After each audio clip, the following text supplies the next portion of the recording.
The Juicing Masterclass. Get Jay's free juicing ebook. Click the link down below. You know, these are kind of different here. String beans, or if you will, the larger version of the called pole beans, and the baby cabbage things that we call Brussels sprouts. Now, the drink itself is kind of odd tasting. So rather than take it straight, you can, and I don't mind it. But rather than take it straight, I urge you all to put a little celery, perhaps a little carrot, a little parsley, whatever. But I want to say just another word about the Brussels sprouts. Our own National Cancer Institute tells us that these particular things, as all cruciferous foods, cabbage, broccoli, cauliflower, they have very special properties, substances. And when these substances from the fiber reach the bloodstream, they are the greatest protectorants against breast cancer.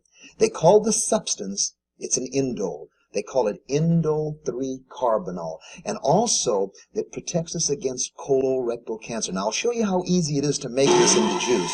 Now, we have an opening that's quite large, and you can take the average Brussels sprout and just push it through there. So, now, here's your string beans, a handful of them, and it's a pretty okay drink. It's not the greatest tasting combination in the world, but when you're making this drink, here's your carrot going on in.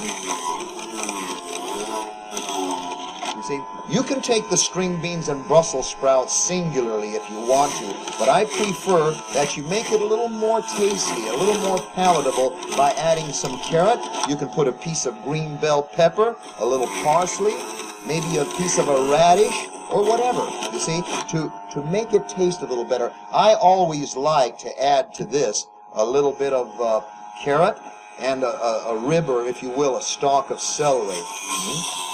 And whenever you get a drink like Brussels sprouts and string beans, or by the way, if you want flavonoids, asparagus juice, to give it a little more palatability, I always like to temper, sweeten it, if you will, that juice down with a piece or two of apple.